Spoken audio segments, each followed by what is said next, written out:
Welcome back. So, today's explainer is literally taking us behind the velvet rope of high net worth real estate. We're looking at this fascinating private client advisory by Jonathan Colford, who provides locally grounded real estate guidance right across York region. You know, if you've ever wondered how the ultra-wealthy trade multi-million-dollar estates without the whole thing ever hitting the front page, well, you are in the exact right place.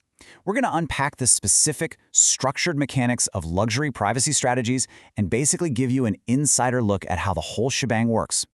Think about this for a quick second. Why do some luxury homes never appear on the public market? I mean, how does a sprawling, multi-million-dollar estate change hands without a single for sale sign on the lawn or a listing on your favorite real estate app? It's a great question to anchor us today. See, at this top tier of the market, transactions just happen on a completely different frequency. It's really not just about square footage or massive price tags anymore. It's all about strategically managing visibility. Okay, let's dive into this. Here's our roadmap for today. We'll cover the value of privacy, defining real estate discretion, protecting luxury sellers, shielding luxury buyers, York region privacy profiles, and finally wrap up with the 6-step process. All right, moving right along to Section 1, the value of privacy. Now, while regular real estate is super public by design, right? It relies on broad marketing, open houses, and neighborhood chatter. But luxury properties, they operate with an entirely different set of rules, simply because the stakes are so vastly different. Just ask yourself for a moment, if you're a high-profile executive or a business owner and your competitors suddenly found out you were quietly selling your massive estate, what kind of signals does that send about your company's stability or your personal finances? At this level, real estate is way more than just a financial decision. It's tied directly to family safety and personal security. I mean, a loud public listing might expose really sensitive situations, like a separation or some complex estate planning. It basically broadcasts your relocation timing to the entire market. And from a strictly transactional standpoint, overexposure can lead to a massive loss of negotiation leverage. If everyone knows exactly why and exactly when you need to move, your bargaining power just evaporates. Which brings us to Section 2, defining real estate discretion. We actually need to slow our pace down here for a second and be very deliberate about what this term actually means, especially when we start talking about legal boundaries. Discretion is defined as handling a client's information, motivation, access, communication, and marketing exposure with care, consent, and professional judgment. I really want to emphasize this point. Privacy, in this context, is a highly structured professional standard of care. We are not talking about some shady backroom secret here.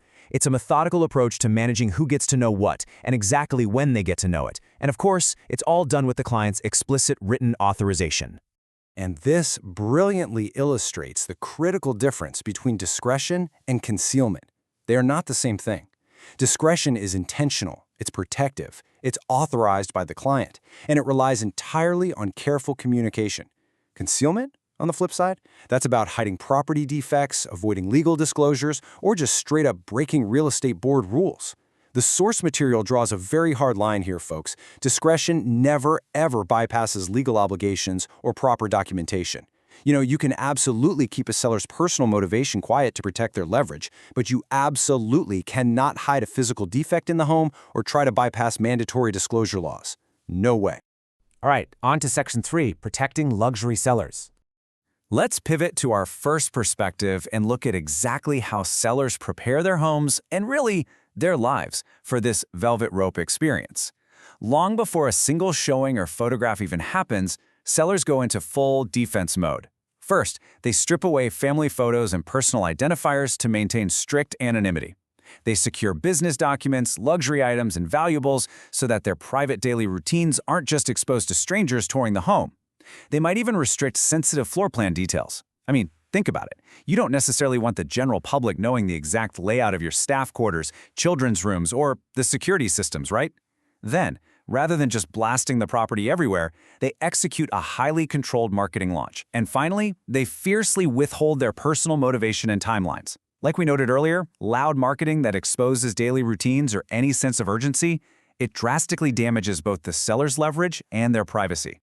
Let's look at the other side of the coin in Section 4, shielding luxury buyers. Yeah, we really need to flip the coin here, because buyers have just as much to lose if their details leak to the other side. Discretion is equally critical when you're the one acquiring the property. Their first major tactic? Masking their true financial budget ceiling. Think about it. If a seller knows a buyer has incredibly deep pockets, that seller's price suddenly becomes a whole lot firmer. Buyers also have to shield their identity and executive status. A famous name, a super public-facing profession, or a big executive title can instantly change the entire dynamic of a deal. Plus, they need to protect family details. We're talking school needs, custody schedules, security concerns. Oversharing about those deep pockets, or maybe mentioning an urgent need to relocate before the new school year starts, that immediately destroys a buyer's negotiating power. So the ultimate strategy here is maintaining a calm, professional negotiation discipline to avoid signaling any urgency or emotion whatsoever. Let's move to and see how this builds in Section 5, York Region Privacy Profiles. Let's take these abstract concepts of real estate discretion and actually contextualize them into physical reality across York Region. Because privacy, it isn't a one-size-fits-all deal. It changes completely based on the market. Over in King Township, the privacy anchor is rural estates and land. We're talking literal physical distance, deep setbacks, super long driveways, gated entries, equestrian facilities. Then in Aurora, privacy comes from refined neighborhoods, mature streets, golf courses, and being close to private schools. Newmarket, that's all about executive convenience. Areas like Stonehaven Wyndham give you that established privacy while still maintaining fantastic access to family amenities and that awesome Main Street lifestyle. And finally, Oak Ridges delivers this incredible lake and nature connection. There, you find privacy nestled right around Lake Wilcox or the Moraine, offering these gorgeous conservation backdrops and wooded trails. It's just a brilliant look at how privacy physically manifests differently across these distinct communities. Which brings us to our final section, Section 6, the 6-step process. Guys, this is the exact playbook professionals use to execute a discretion-first strategy from start to finish. Step 1, it begins by clarifying privacy expectations early, like way before anything happens, so everyone knows exactly what information is sensitive and what level of exposure is actually appropriate. Next, Step 2, they relentlessly protect that confidential information. They keep client motivations, budgets, and timing tightly sealed. From there, Step 3, marketing is planned carefully and only executed with explicit consent. Once active, we hit Step 4, they strictly control showing access and communication. Showings at this level aren't free-for-alls, they are highly organized, totally vetted, and super respectful. Throughout the deal, Step 5, they keep negotiations measured and professional. Look, high-level real estate should not feel chaotic. Keeping the emotions out keeps the focus clearly on value. And finally, Step 6, they document all privacy-sensitive decisions. Professional documentation protects absolutely everyone involved. It clearly shows that a discretion-first process isn't just some afterthought, it's a highly structured system from the very first meeting all the way to the closing table. So the crucial point is summarized beautifully right here. Luxury is not always loud. For many serious clients, the absolute highest level of service is quiet, it's prepared, it's discreet, and it's carefully managed. The goal is never to just create attention simply for the sake of attention. No, the goal is to protect the client's position, secure their privacy, and move with absolute class. It really makes you rethink what true luxury representation looks like, doesn't it? If you are navigating high-end markets yourself, ask yourself this: is your real estate strategy genuinely structured to protect your most valuable asset, your privacy? Thank you so much for joining me on this explainer. Keep learning, stay focused, and I'll catch you next time.